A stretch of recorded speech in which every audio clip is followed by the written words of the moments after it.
د سورة اخلاص فضائل بیانول آسان کار دی، د وخت د تقاضا مناسب د یو جرم نشاندهی دا د عالمانو ذمہواری تا په سورة فاتحه چې دا ته د قرآن خلاصه ګڼې دې کې تا ته وایي چې دوه خبرو نه بغیر ته صراط مستقیم نشي موندی، یو کتاب الله بل رجال الله. اوږده واقعه ده، زه اوږده نشم بیانولی، تاسو ته اشاره کوم چې کله حضرت علی رضی الله تعالی عنہ خلاف خوارج را پاڅېدل نو حضرت علی رضی الله تعالی عنہ یو وفد د ابن عباس رضی الله تعالی عنہ په قیادت کې تیار کړو. ابن عباس رضی الله تعالی عنہ خوارج ته وایي چې تاسو علي سره په څه جګړه؟ هغوی ورته فرمیل چې حضرت علی رضی الله تعالی عنہ د قرآن خلاف. ابن عباس قرآن مصحف را واغستو داسې اوچت کړ، یا مصحف حدث یا مصحف حدث یا مصحف حدث، مصحفا وایا علی ستا کوم ځای خلاف دی؟ خوارج حق بک چې دا چاچا باندې زور هغه ورته چې صاحب مصحف خو خبرې نه کوي، چې مصحف خبرې نه کوي بیا تاسو ته چا وایي چې حضرت علی د قرآن خلاف دی؟ هغه یو دوی ته راکړه چې ورې کړه وایړه وایي ګورې دې آیات نه معلومیږي چې حضرت علی د دې آیات خلاف دی، تاسو تماشا کوئ. ابن عباس یې ورته فرمایي چې د دې آیات ترجمه دا خو امت ته مانه منقوله ده، الله پیغمبر نه هو پیرا تفسیر ما کړی، ما امت ته نقل کړی، کومه معنا چې تاسو واخسته دا معنا خو ما ته پیغمبر نه دی کړی. تاسو څه پوه شئ چې څو پورې قرآن د مدینې و، ترجمه د مدینې و، امت کې وحدت راتلو، او چې کله قرآن د مدینې شو او ترجمه د خیټې شوه اختلاف پیدا شو. ستا په قرآن زه کافر یم، زما په قرآن ته کافر یم. دا ته چې خلکو ته وایي چې د وخت مولیانو نه لرې ګرځه بیا به تاسو ته خیر میلاو شي، تا د دې خبرې مطلب خو دا دی چې تم د وخت مولیانو نه ډېرې لرې ګرځې او تا دا سبق برای راست حضور علیه السلام نه ویلی. دې خو دا معنا ده. که نه ته د یو چا شاګرد یې، تا ته په یو چینل دا علم راغلی دی، بیا ته عام امي ته ولې دا حق نه ورکوي چې هغه د عالم نه علم حاصل کړي؟ سمجھ کې راغله؟ نو هدایت به هله مونږ ته میلاویږي چې مونږ د دوو خبرو پابند او کاربند وو، یو کتاب الله او دویم رجال الله. یو سړي پارسي زده کوله او بیا یې وی چې پارسي استاد نه نه زده کوم، فرهنګي پارسي نه زده کوم، نو ځان سره ګلستان را واخستو، ګلستان پنجګنج، او بیا یې د پارسي ډکشنري فرهنګ ورته وایي دا یې را واخستو.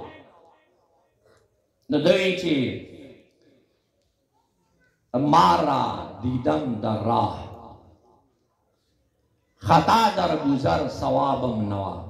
ځان سره لګیا دی. نو هغه شعر مطلب دا دی چې خدای زه ډېر ګناهګار یم، خطا در گذر یا الله خطا مې معاف کړي، ثوابم نما او ما ته حق لار وښیي. او شعر خو داسې دی چې نگهدار مارا از راه خطا، نگهدار مارا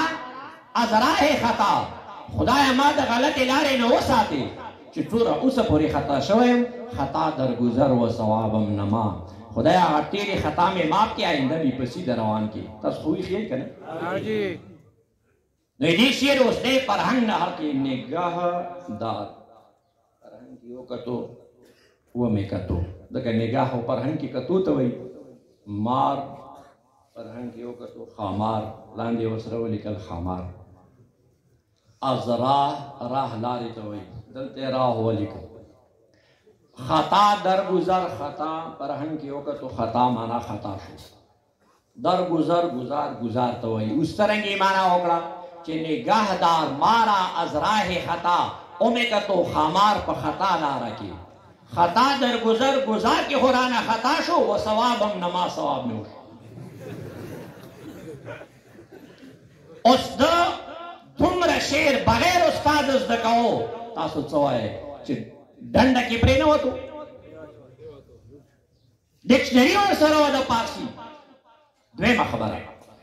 که یو سړی بغیر استاذ علم کوي عوامو ته دا قوت ورکوي چې کتابونه وګورئ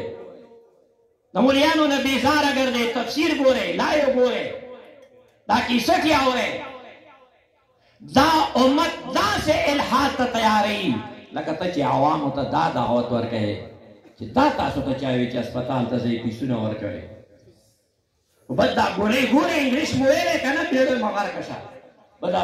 بوتل باندې انګریزي لیکلي که نه نه پکې نسخه هم شته بس خورئ نو بیا به دی مړي زیاتوي. یو حکیم صاحب قبرستان ته لاړو تازه حکیم شوی و بیا چې پوخ حکیم شو قبرستان کې به مړي ته ودرېدو بیا به بل مړي ته ودرېدو یو شپږو لسو مړو ته ودرېدو څوک ورپسې وروسته روان هغوی چې حکیم صاحب دا دې رشته دار مړه دي وایي چې نه وی دا څوک دي وی زه پیله حکیم وم نو دوی ته مې دوايانې ورکولې دا ما د لاسه مړه دي. که ته یو انسان ته دا حق نه ورکوې چې دی د خپل جسماني علاج بغیر ډاکټر ضرورت وکړي قوم ته دا حق څرنګې ورکوې چې عوامو نه علماو نه بغیر کتابونه ګورئ تاسو به په هدایت بیا مومئ. علم دین څه ته وایي علم یؤخذ من وجوه المشایخ علم یؤخذ من وجوه المشایخ تاسو څه مطلب یو لفظ دی کیو او د ټولې دنیا ډکشنري ګورئ د کیو معنا دی ولې بله معنا یې نشته. دا سی بې معنا کوي چې پلانکی یې تباه وکړو دی معنا کوي چې هغه نه یې پوښتنه وکړه دی معنا کوي چې هغه یې متوجه کړو. دا ته څه معنا کوي د دې خو دومره معنی نشته. هغه وایي چې دا ډکشنري سره تعلق نه ساتي دا مخ سره تعلق ساتي. یو طالب دی سبق کې ودرېد ما کې کیو او زما مخ نه معنا واغسته چې هغه یې بیدار کړو. یو سړی طالب کې سبق کې ناست دی دا کوي وایي کیو هغه وایي چې تباه وکړو. اوس ما خو لفظ کیو ویلی خو دا معنا یې زما د مخ نه بدله شوه. کم چا چې د پیغمبر مخ کتلی دی د هغه تم ترجمه صحیح دی چا چې د صحابي مخ کتلی دی د هغه ترجمه صحیح دی چا چې د تبع تابعي مخ کتلی دی بیا د هغه معنا صحیح دی. هلته د ګمراهۍ آغاز وشي چې کله قرآن حدیث وي خدای د هغې ترجمه خپله کوي. نعره تکبیر نعره تکبیر شیخ محمد ادریس صاحب نعره تکبیر علماء دیوبند نوجوانان احناف نعره تکبیر ټول ملګري کړي ماشاءالله.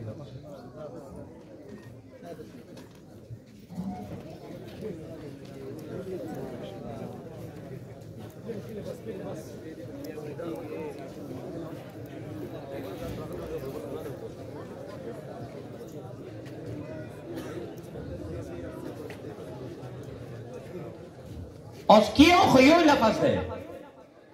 د هغې تمامو ډکشنریو کې دا معنا دی چې ولې خو دا دوه ملګري معنا کوي یو یې معنا کوي چې پوښتنه یې ورنه وکړه بل یې معنا کوي چې متوجه یې کړو بل یې معنا کوي چې دبا یې کړو. دا دوې معنی د مخ د وجې وشوي. نو دین اسلام علم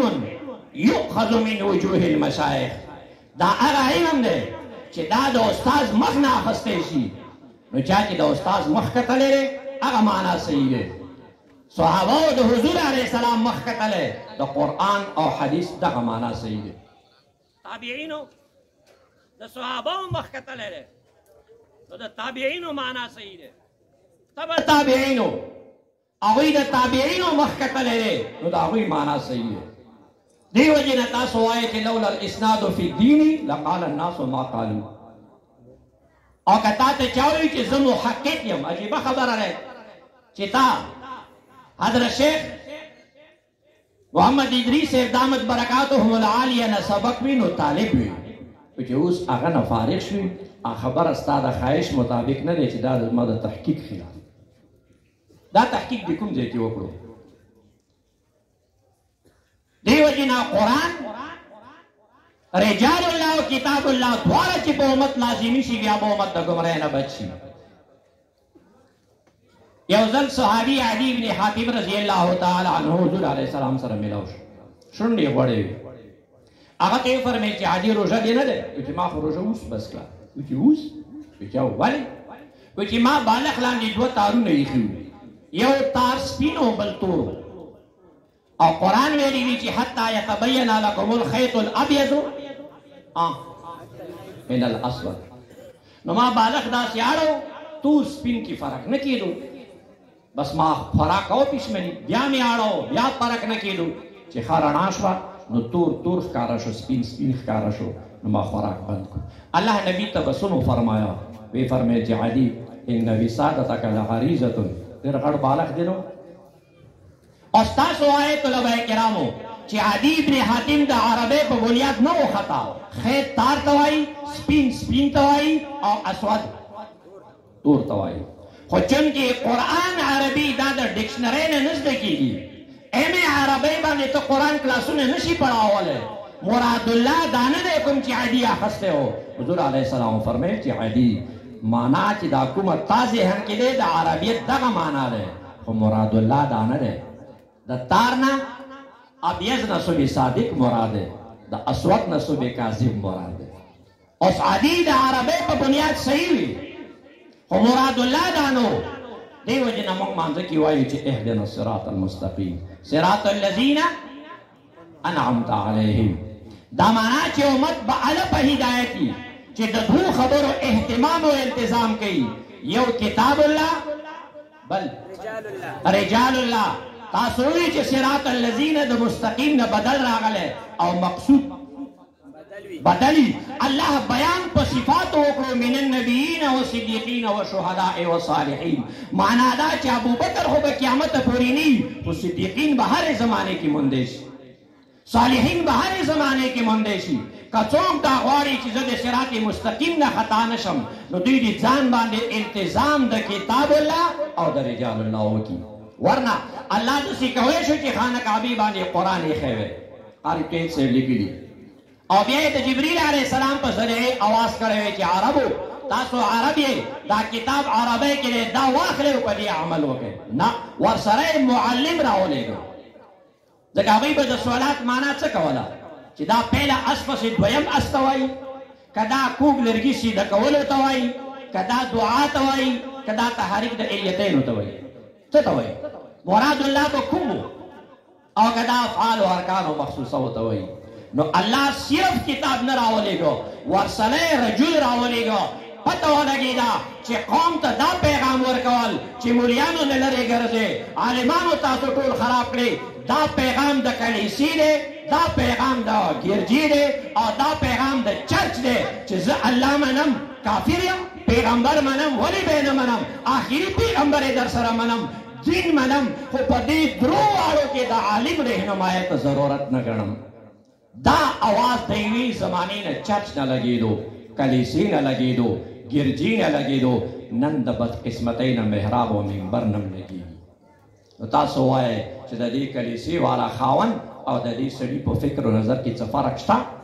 نو دا د فقهاو په نوم یا علماء دیوبند په نوم تاسو ته پیغام درکول مقصد دا دی چې د خپلو اکابرو سایه کې اوسېږئ خپلو اکابرو پسې اوسېږئ با خپل استاد نه اورېدلي کتاب کې مې نه لیکلي چې حضرت عمر رضی الله تعالی عنه نه بعد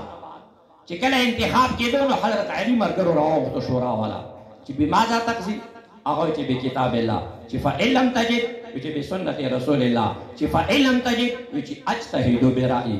په تاسو ورشه دلاړو حضرت عثمان راوغوښتو هغه ته فرمایل چې بماذا تقضي چې بکتاب الله چې فإن لم تجد چې بسنت رسول الله چې فإن لم تجد چې اتبع الشيخين هغه ته هار ورکو چې بس خلیفہ شي زمون د دین کې زیات ضرورت د کاربندۍ او د پابندۍ دی مفتی محمد فرید سے رحمت الله علیه ته چا احسن الفتاوا راوړه تازه چاپ شوی و د ریجی در څرنګه فتاوا ده دو فرمایل چې ما خو نه دی کته نو زوره فارغ یم بس ګوره که د خپلو اکابرو لمنې نیولي وي هغې حده پورې صحیح دی او که هغې نه په سید لاړ وي بیا نه دی صحیح نو دا دین چې تر ننه پورې محفوظ دی دا د سند اعتقاد اعتماد انقیاد د وجې نه دی الله دې موږ تر مرګه پورې خپلو اکابرو او د خپلو مشرانو کار بند او پابند ساتي. زه د خپلې ګستاخۍ معافي غواړم. واخر دعوانا